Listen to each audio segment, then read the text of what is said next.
Montana, 1887. There are men who grow old gracefully, who move into the later chapters of their lives with the quiet acceptance of someone who has made peace with what is and what isn't.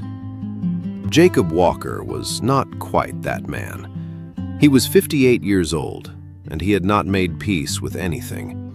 He had simply stopped fighting, which is a different thing entirely, though from the outside the two can look remarkably similar. He ran a cattle ranch 12 miles outside of Grover, Montana, on land his father had broken and his own hands had kept.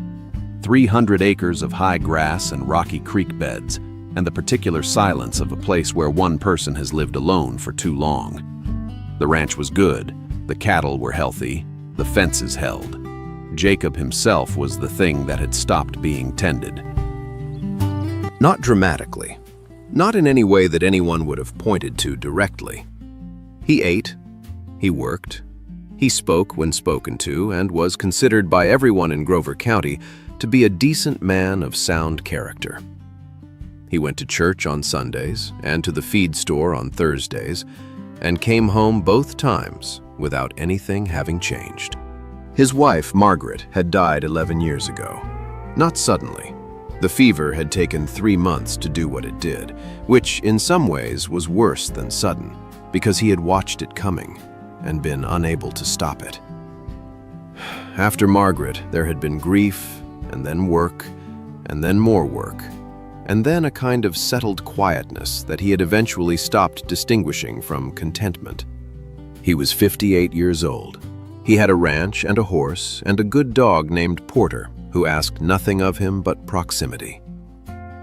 He had, without fully deciding to, concluded that this was sufficient. He rode into Grover on a Tuesday in September for salt blocks and feed and a pound of coffee, and nothing else. He came home with a name he couldn't stop thinking about, which was, all things considered, the more significant purchase. Clara Bennett had arrived in Grover 3 weeks before Jacob first saw her. She was 29 years old. She had come from Billings to take the position vacated by old Mr. Hennessy, who had retired in June after 22 years of teaching Grover's children everything he knew. She had dark hair and steady eyes, and the particular quality of someone who listens completely, not waiting for their turn to speak, but actually receiving what is said and doing something with it. Within 3 weeks, she had become the most talked-about person in Grover County, which was not a large county. 3 men had attempted to call on her formally. She had received them all with warmth and declined them all with clarity. The banker's son, Franklin Pierce Jr., prosperous, handsome, 26, had sent flowers twice. She had put them in the schoolroom where the children could enjoy them, which Franklin had not intended, but Clara thought was the better use of flowers. Jacob watched none of this. He was 12 miles out and had no occasion to be in town more than once a week. She spoke to him first. "Excuse me," she said from the schoolhouse steps. "You wouldn't happen to know where I could find someone who could look at my stove?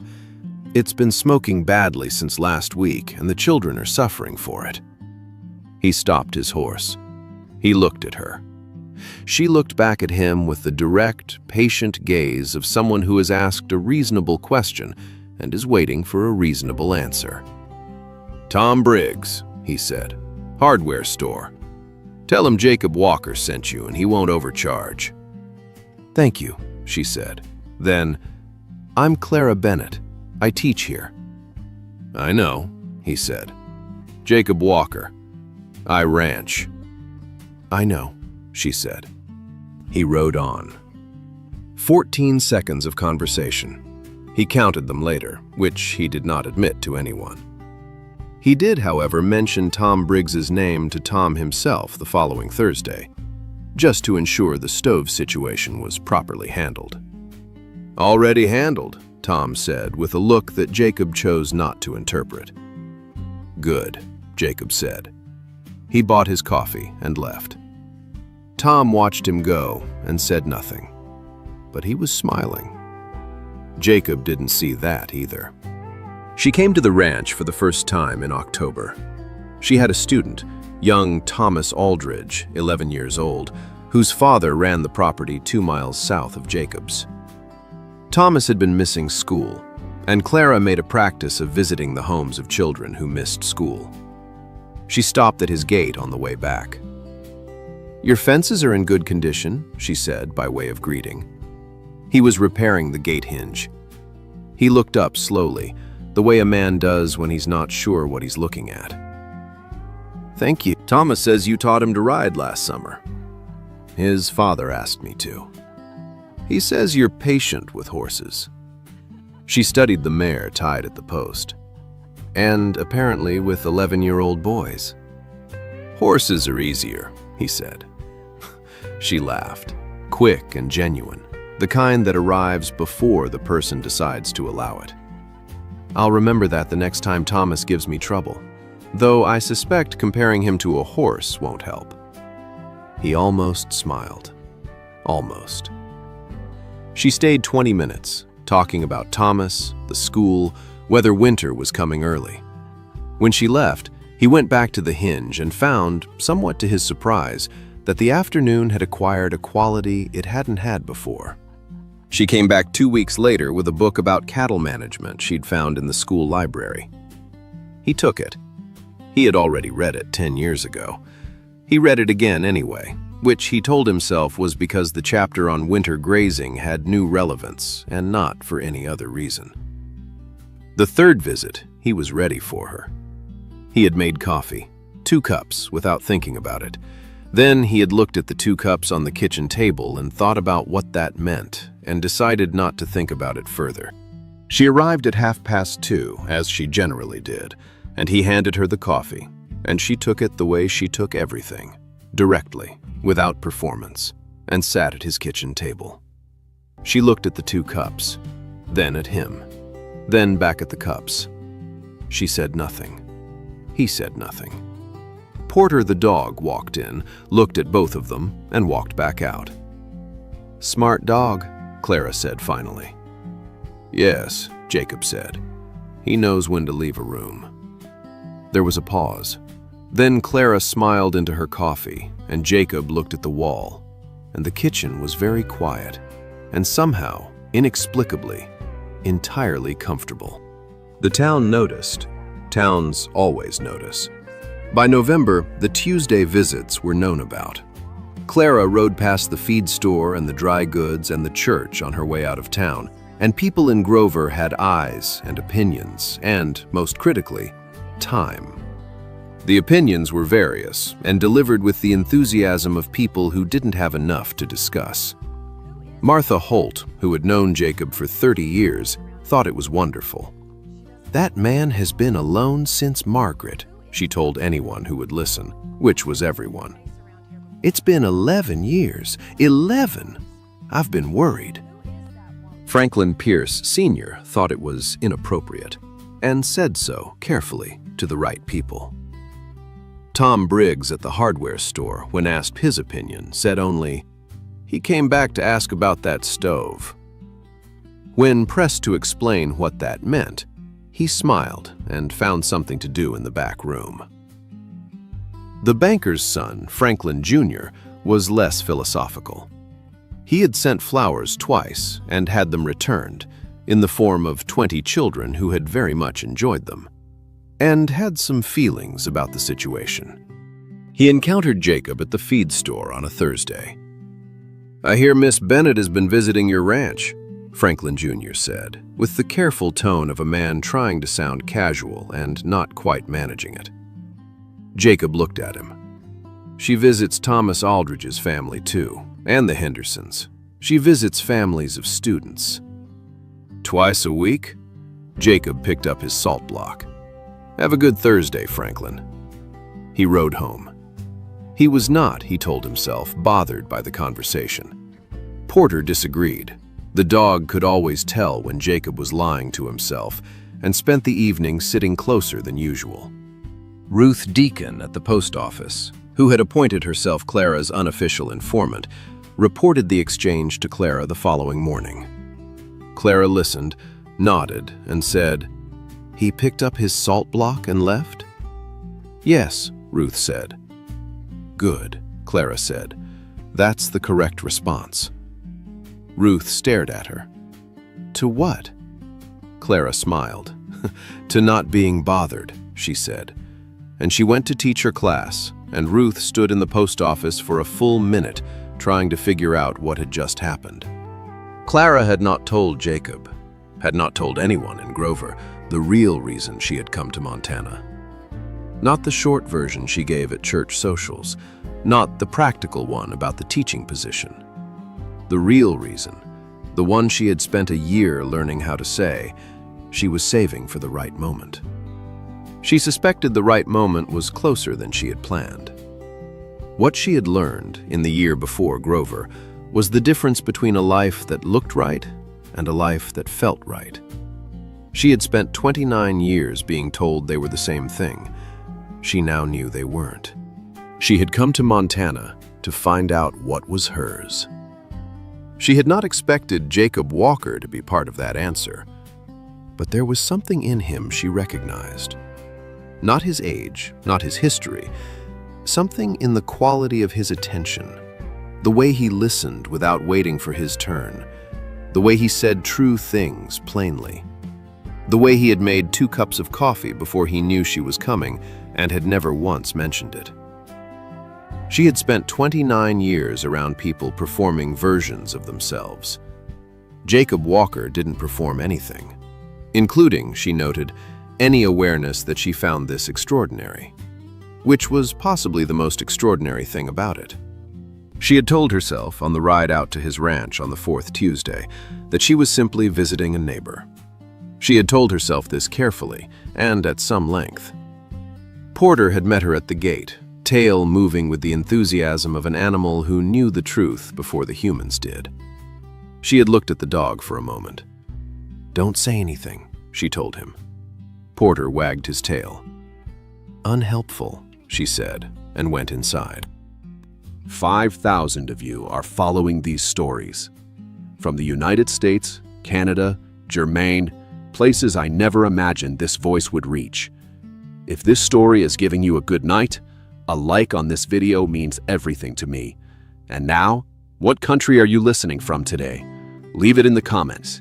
Now let's get back to the subject, because Jacob Walker is about to say the most sincere and most wrong thing he has ever said. It was December when he said it. They had fallen into a habit. After coffee and conversation, they would sometimes walk to the east fence where the land opened up and the view went all the way to the mountains. In autumn, it had been gold. In December, it was the particular stark beauty of Montana in winter. The grass silver brown, the mountains showing their snow, the sky going pink and amber as the sun went down. They stood at the fence in the cold air, and Jacob said nothing for a long time because he was thinking about something he had been thinking about for weeks and had been refusing to bring to the surface. Porter sat between them, looking at the mountains with the philosophical expression of a dog who has decided the humans will sort this out eventually. Then Jacob brought it to the surface. "Clara," he said, "I need to say something." She turned to look at him. "I think you should consider spending your Tuesdays differently." He looked at the mountains. "You're 29 years old, and I'm 58. He paused. "You're too young for an old rancher. You deserve someone who can—" "Jacob, let me finish. You're going to say something you've decided is true without asking me whether I agree." He stopped. She was looking at him with the expression she sometimes turned on students who had given a confident, wrong answer. Not unkind, but completely unwilling to pretend the answer was right. "You're 58, she said. "I know that. I can count." She took a step closer. "But I'm not interested in your age. I'm interested in you. You listen. You tell the truth. You made coffee for 2 before you knew I was coming, and you've never once mentioned it." Porter looked at Jacob. Jacob looked at Porter. "Don't," Jacob said to the dog. Porter looked back at the mountains. Clara's expression did something complicated. Not quite a smile, but close. "To me," she said quietly, "you're perfect." The mountains held the last of the light.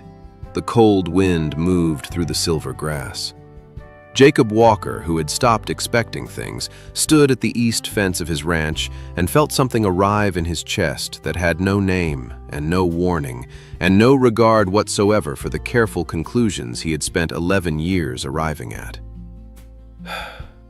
He was quiet for a long time. Porter, sensing the gravity of the situation, sat on Jacob's foot. This was something the dog did in serious moments. Jacob had always found it helpful. "You don't know everything about me," he said finally. "I know enough," she said. "I know the important things. Margaret. I know about Margaret. You loved her. She died. You've been alone for 11 years, and you've convinced yourself that's the natural end of things." She paused. "It isn't." He looked at her. "Clara, in 10 years I'll be 68, she said, "and I'll be 39. And if you are half the man at 68 that you are now," she paused, "I'll count myself fortunate." He turned back to the mountains. Then she told him about Billings, about Edward, young, prosperous, from a good family, everything that the word suitable was supposed to mean. About the engagement, about the wedding that didn't happen 3 weeks before it was supposed to, and the reason it didn't happen. He listened completely. When she finished, "You ended an engagement 3 weeks before the wedding." "Yes, because it wasn't right. Because it was expected," she said, "which is different." "What is right?" he asked. She looked at him steadily. "This," she said. "Tuesday afternoons and honest conversation, and a man who makes 2 cups of coffee before he knows he needs to." A pause. "I didn't come to Montana to find this, but I found it." Porter stood up, stretched with great ceremony, and walked back toward the house. "Your dog agrees," Clara said. Jacob watched the dog go. "He always knows when the conversation is over," he said. "Is it over?" she asked. He looked at her. "No," he said. "I don't think it is." He didn't say yes immediately. That wasn't his way. He thought about it slowly, from every angle, with the stubbornness that was his best quality and his most inconvenient one. Porter participated in this process by following him around the ranch for 3 days with an expression of patient concern. "I'm thinking," Jacob told him on the second day. Porter sat down. "I know you think I'm taking too long." Porter looked at the middle distance. "That's not helpful," Jacob said. He thought about Margaret. Not with guilt, with honesty. Margaret had been a practical woman who had told him more than once that life was too short for unnecessary suffering, by which she meant specifically the kind of suffering people chose by refusing good things. He thought about the word expected. He thought about Clara ending an engagement because it was expected rather than right. He thought about the distinction, expected/right, and understood that he was being asked to make the same one. Expected. A 58-year-old widower stays alone. Right. Something else entirely. He went to her on a Saturday, not a Tuesday. Clara noticed immediately. He knocked on the schoolhouse door. She was grading papers. She looked up, saw him in the doorway with his hat in his hands, and set down her pen. "It's Saturday," she said. "I know." "You've never come on a Saturday." "I know." He looked at his hat. "I couldn't wait until Tuesday." She studied him for a moment.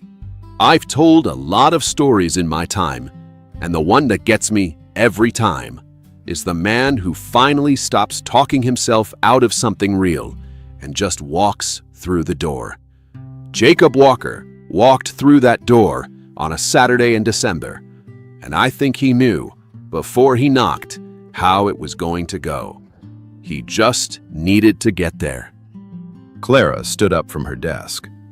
"You'd better come in then," she said. "It's cold in that doorway." He came in. The Montana winter light fell through the schoolhouse windows, clear and honest, the way it does in December.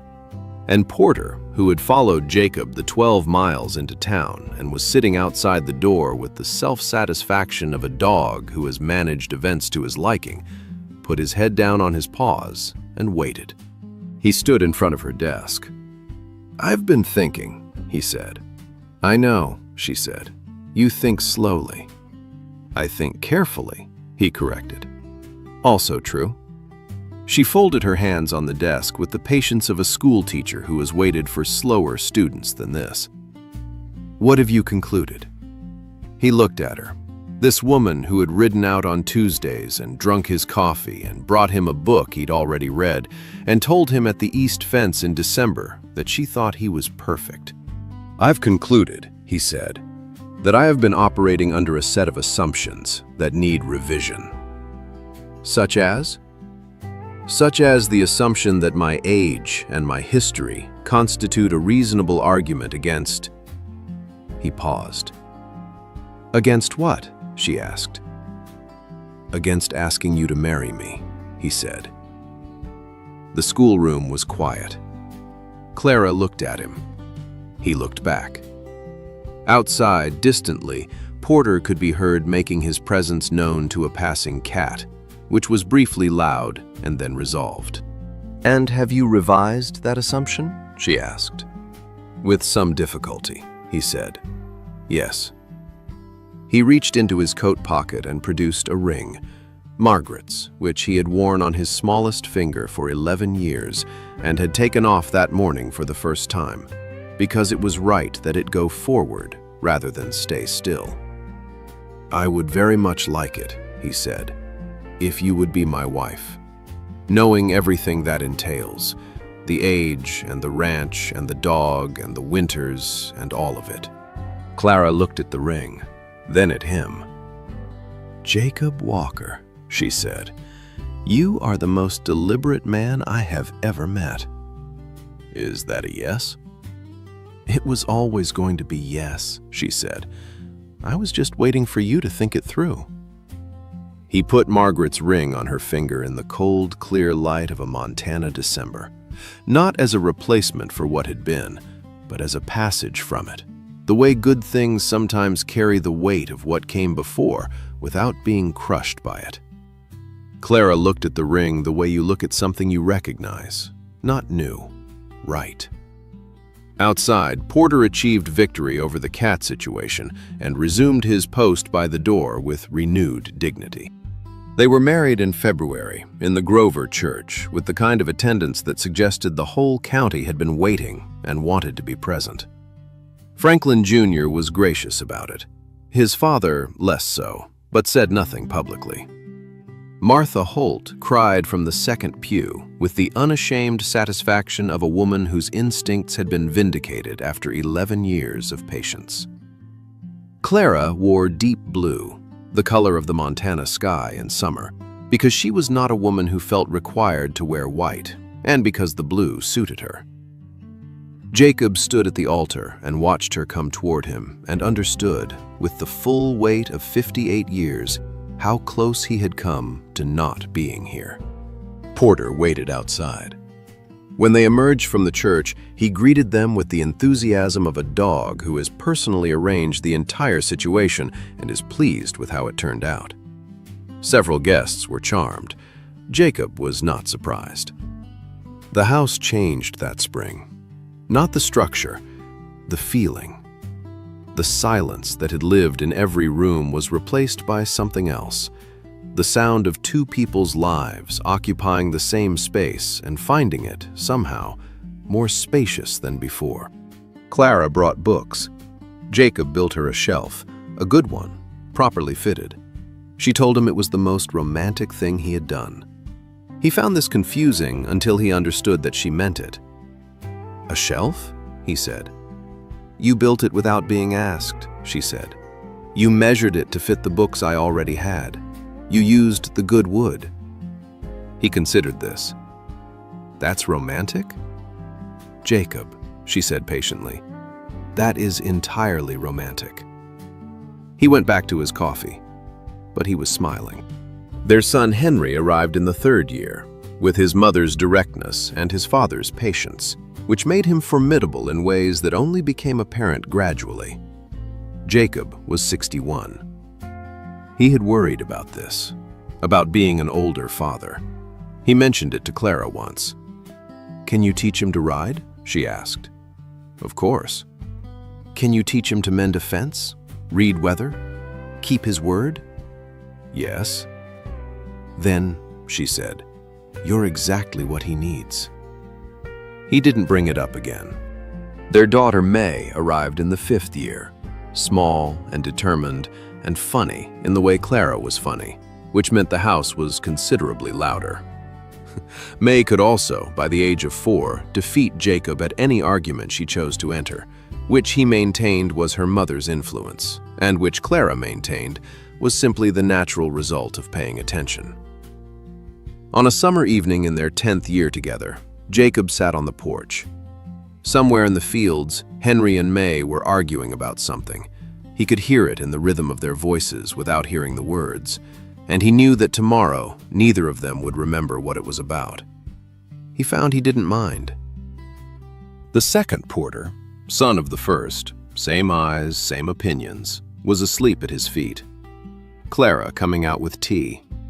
She had converted him eventually from coffee in the evenings. He maintained this was a defeat. She maintained it was an improvement. They had agreed to disagree for 10 years and showed no signs of resolving it. She sat beside him and looked at the mountains. "I was wrong, you know," he said, "about the thing I said at the fence." "I know," she said. "I told you so at the time." "You did. You were very patient about it." "I'm a school teacher," she said. "Patience is professional." He smiled. The mountains held the last of the summer light. The second porter sighed in his sleep. The children's argument resolved itself somewhere in the fields, with the sudden silence that means one of them has won. He put his hand over hers on the armrest. The same gesture, 10 years in, still the same, and thought about a Tuesday in September when he had ridden into town for salt blocks and coffee and nothing else. He thought about 14 seconds of conversation outside a schoolhouse. He thought about 2 cups of coffee on a kitchen table and a dog who always knew before he did. He thought about the east fence in December and the words she had said and how wrong he had been and how grateful he was for it. "Thank you," he said quietly. She looked at him. "For what?" "For counting differently than I did," he said. She put her head against his shoulder. "Someone had to," she said. And the Montana evening held them both, and the mountains did what they always did, and it was, by every measure that actually counted, more than enough. Jacob Walker made an error that most of us would recognize. He decided in advance what was possible for him. He looked at his age, 58 years, a number he had counted carefully, and concluded that certain things were no longer available, that the window had closed, that the time had passed. He was wrong. Not because age doesn't matter, it does in real and practical ways. But Jacob had made a mistake that is easy to make and hard to catch. He had confused the arithmetic of years with the arithmetic of value. He had counted the number and concluded he was too little. Clara counted something else entirely.